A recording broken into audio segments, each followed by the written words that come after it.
You are watching Spirit of the Games.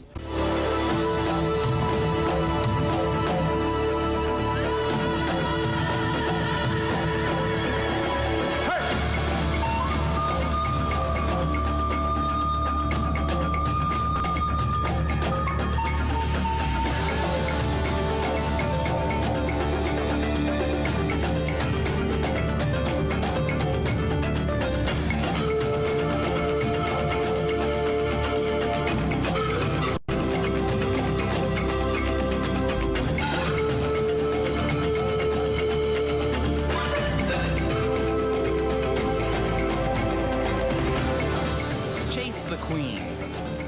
Feel the rhythms of the Commonwealth. You will fit right into the spirit of the games.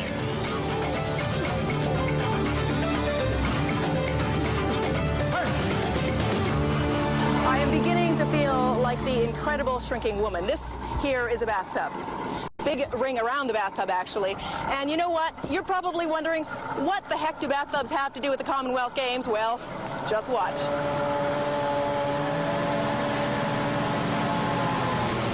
In Victoria Harbour, and to commemorate the Commonwealth Games, visiting this fair city. We hope all the athletes are having a grand time down here in this beautiful weather in the southern tip of Vancouver Island. Tell me, Bill, what the heck do bathtubs have to do with the Commonwealth Games? Well, basically, we classify bathtub racing as an international sport. Over the years, we've had entries from Australia, from New Zealand, Hawaii.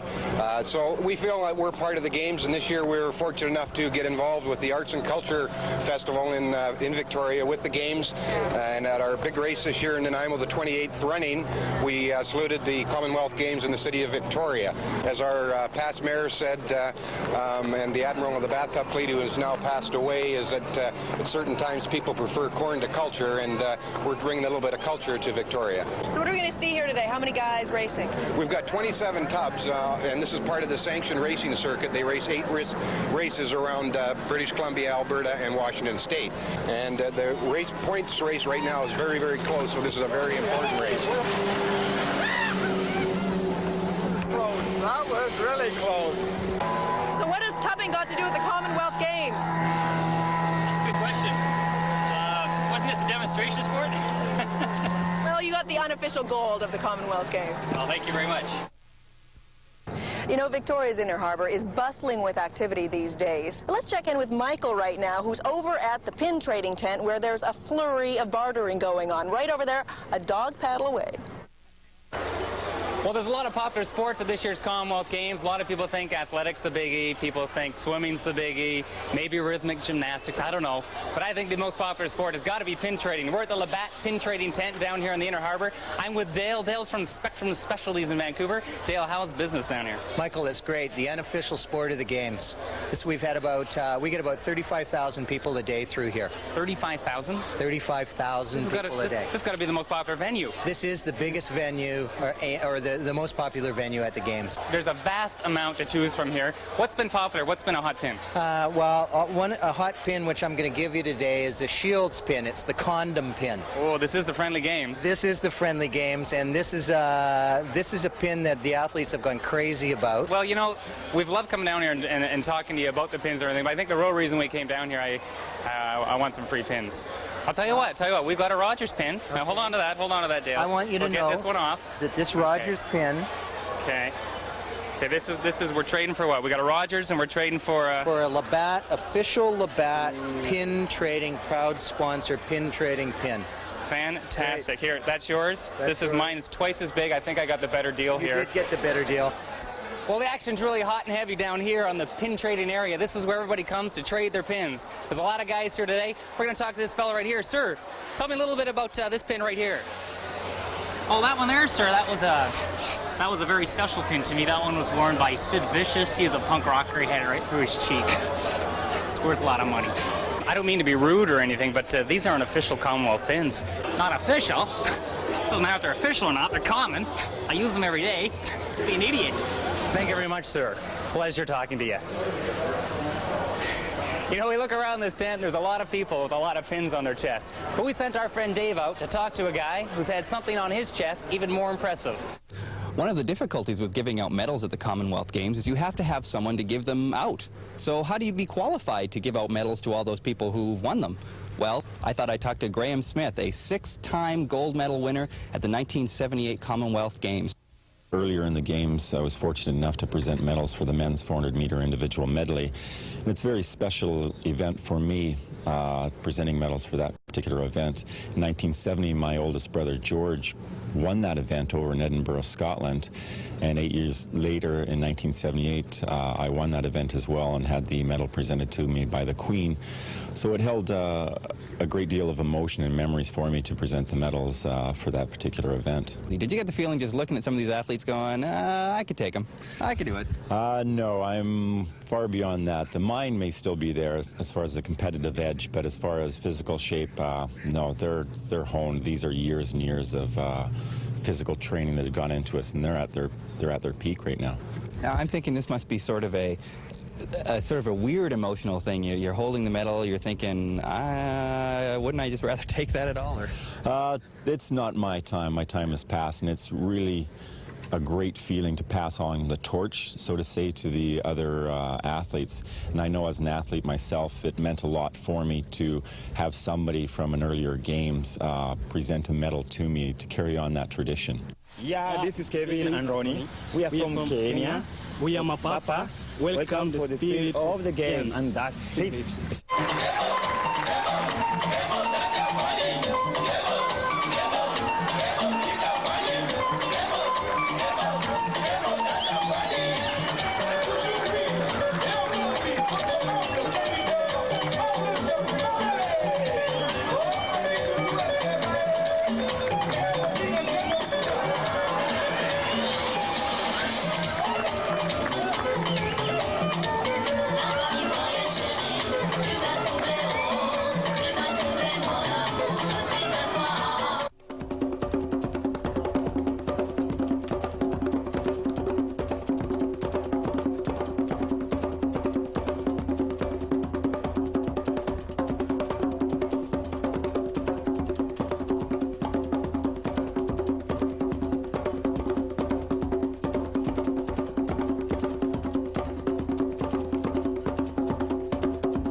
wonderful 31-member Grenada folk group.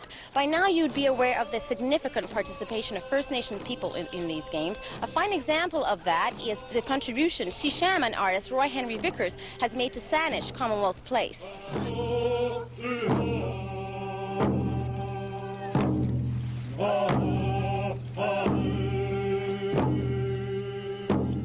In the customs of all of the indigenous peoples on this coast, when you build a big house or a longhouse or a chief's house, which is the way I view this, Chief Thunderbird Lodge of the Coast Salish peoples, then it's your responsibility to raise a pole. And so 3 years ago, the work began on this pole and on the building. The pole today is being raised after years of working with many people on this project. Now the Salish people and the New Channels people from where this tree came, the New Channels people held a funeral service for the tree when we killed it in the forest. And today there will be a man singing as the pole is raised, and he is the man who blessed the death of the tree. So today he will sing a celebration of the new birth of this tree and will bless the message that it has for many people. And that's bringing people together in this place called Saanich Commonwealth Place. And speaking of our Commonwealth, our indigenous people. we as British Columbians have a commonwealth, and that's the people whose blood goes back thousands of years on this land and who are part of this land. Thank you, chiefs from the north, who remind us that we're warriors. Thank you, chiefs and people from the east, who remind us that we're teachers. Thank you, chiefs from the south, who remind us that we're healers. Thank you, chiefs from the west, who remind us that we are visionaries.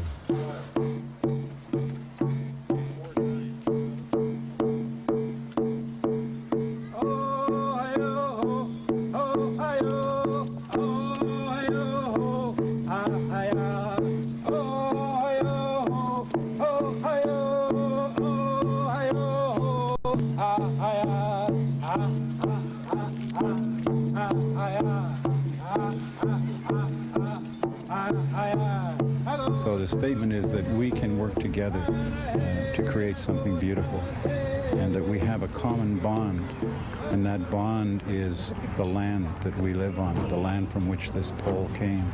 The journey of this pole began 800 years ago, and it ends today. Here it will rest until it dies.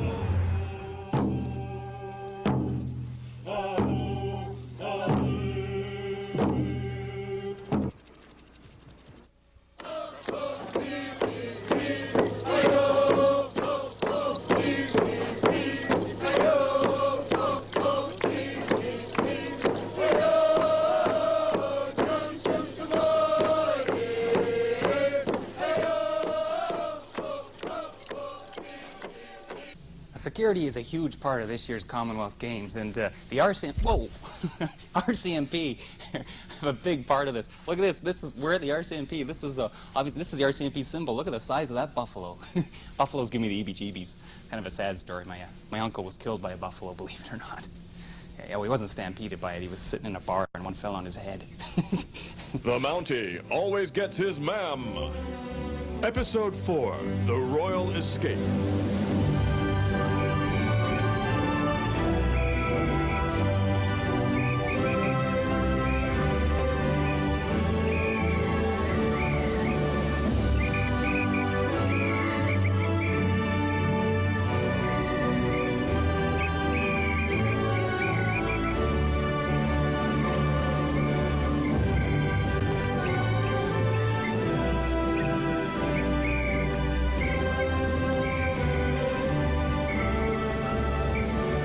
Just as the road runner eludes Wile E. Coyote, the Queen is once again on the loose.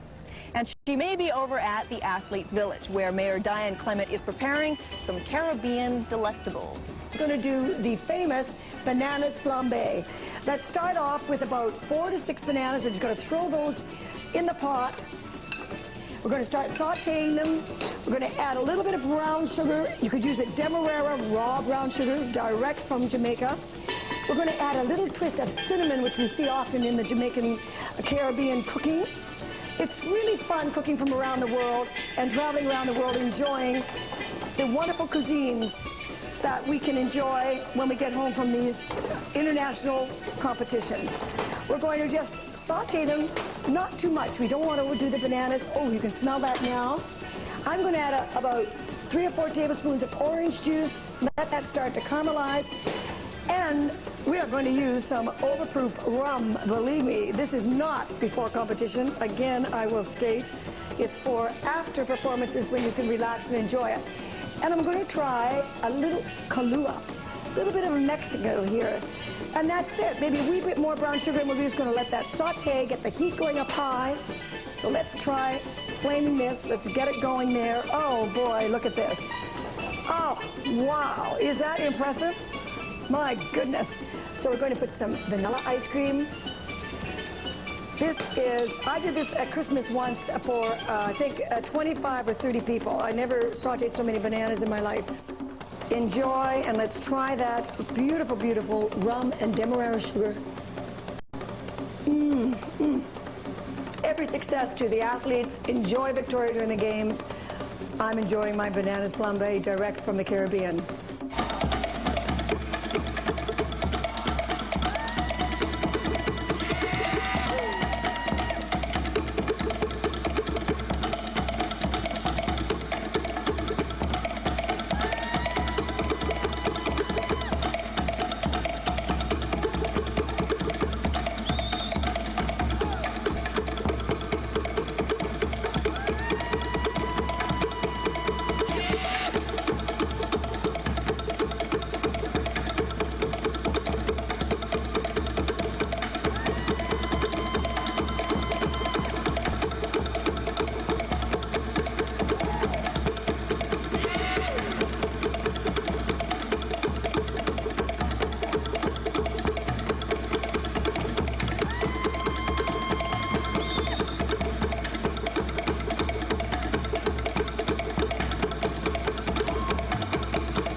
When we say as man, we mean truly and definitely.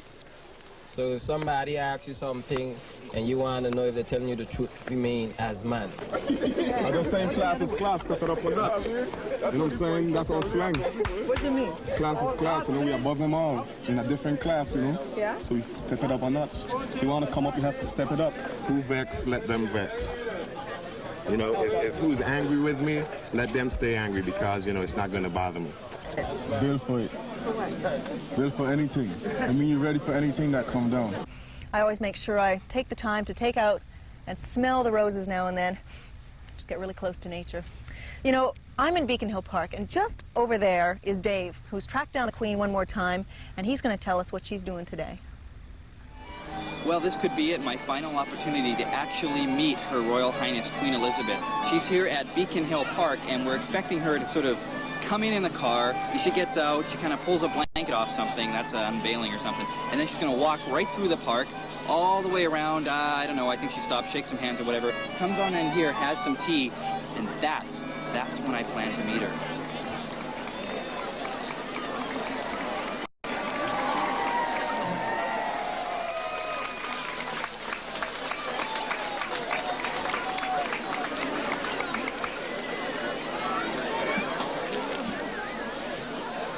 What was the conversation like? What did you say? Oh, there was nothing. She just said, but I gave her the flower. She said it was a lovely day. Beautiful day. We were from Oak Bay Lodge.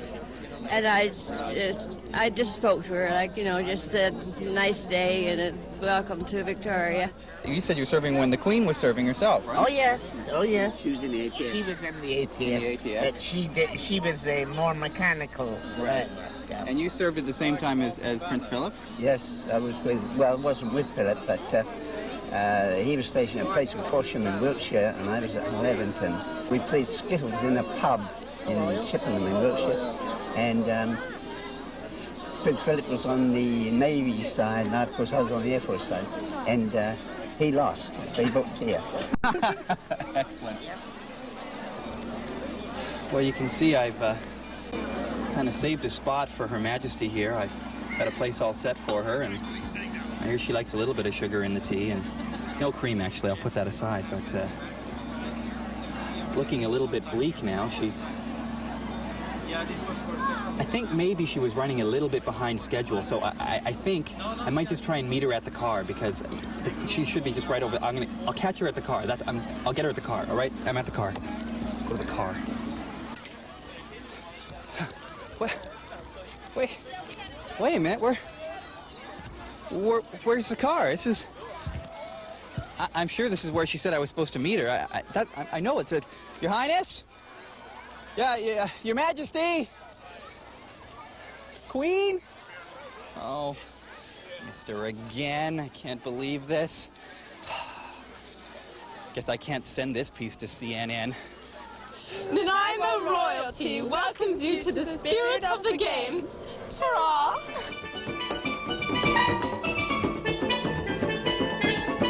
Poor Dave, that was his last chance to see see the queen. Oh, well, better luck next time. Well, if you remember yesterday, I went on my first fishing trip, and I don't seem to be able to stay off the water. I caught a big shark. Well, maybe it was this big.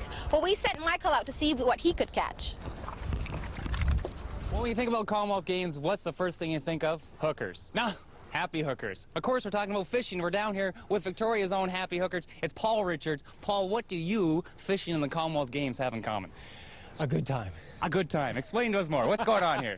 Well, we saw in the paper the advertisement for host an athlete, and I thought it would be a really good idea to show the athletes what it's really like to come to Victoria and have a good time, and the good time is fishing. And we're going to get going right away here? We sure are. Fantastic. We got room in here for me? You got to wait in the dock. Okay, you going to be 20 minutes, 25? 4 or 5 hours. You can wait, though. I'll be here on the dock. I know, yeah. Okay, I'll just be here. You guys get the big one, bring it back. We'll cook her up.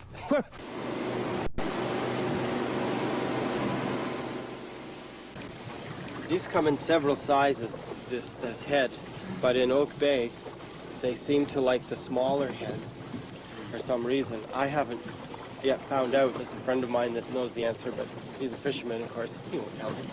There you go. You got one. What? I'm gonna reel this part up, yeah. That is a dogfish.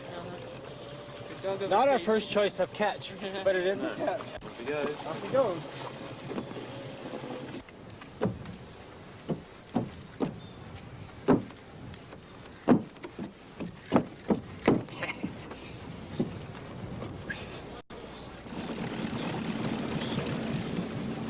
It's a slow drag, isn't it? Like a slow Salmon. Yeah, yeah. This is the new breed of salmon. We've caught so many of them today that...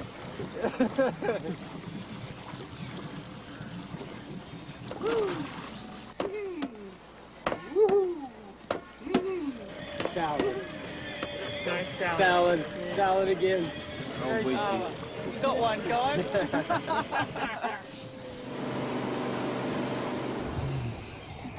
Oh, they're back. They're back. Come on, let's go check it out. They've been back. They've been out for 4 hours. They're bound to cut some big stuff. Let's go find out who the athletes are and how their day went. Hey, do you mind if we come aboard, Paul? Sure. Ah, wonderful. Let me hop along here. Oh. Okay. All right, we have 3 athletes here, all the way from Australia. Let's find out first of all who you are and what city you're from. David Clifton, I'm from Sydney. David from Sydney. Annette Woodward, I'm from Melbourne. Annette from Melbourne. I'm Craig Muleman, and I'm from Melbourne too. Craig, and of course we have Paul over here. Paul is the happy hooker. Okay, Paul, you guys have been out for what, 4 or 5 hours now? Yeah, about 4.5 hours. Okay, you're out in the straight. You had the lines down. What happened? Dogfish. They took over the lines. Dogfish? That's all you caught was dogfish? Yeah. I think I know why he's called the heavy hooker. This is the wrong profession. You say what? David, any bites? Anything at all? Only dogfish, but at least we all caught one each. You all got a dogfish each? Was it exciting when you brought the dogfish up? It was actually, yeah. It was. How big was the dogfish? Oh. You guys, you didn't catch any fish today. You guys, obviously, you had a good time. We're here. I think we're pretty good hosts, aren't we? You think Victoria's a good host? Yeah, terrific. We're heading over to Bard's Fish and Chips. We're going to buy you all a halibut burger. How does that sound? Good tucker, that's lovely. Good tucker? Good tucker. Good tucker. I think that means good food.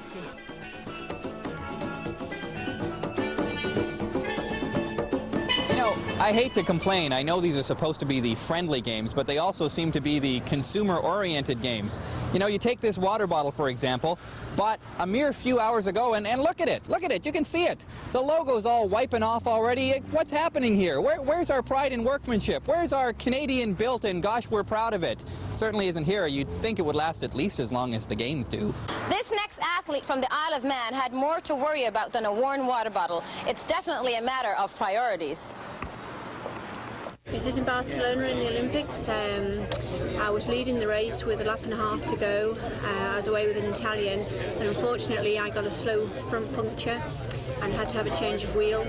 Well, in fact, my backup service gave me a change of bike instead of a change of wheel.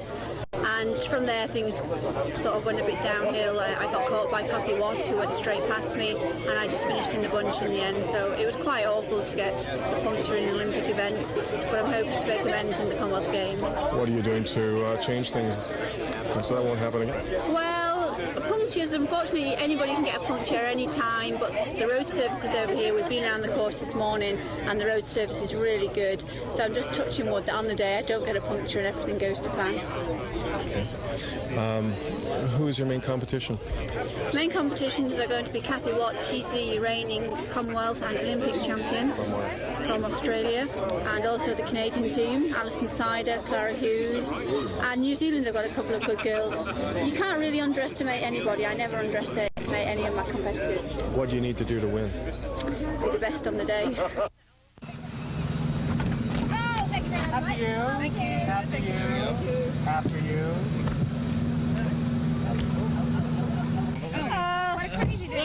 There's another show in the can. A good one. I saw the Queen again. Oh, Dave, save it about the Queen. Sure you are. care about the Queen. Okay, Tim, take us where we have to go. Okay. All right. You guys ready? Sure. Yeah. Okay, let's go. You gonna pay the man? I'm not paying. You know I'm ready? I'm not paid last time. You paid last time. I paid last time. We gotta go. Just say goodnight, Tim. Good night, Tim.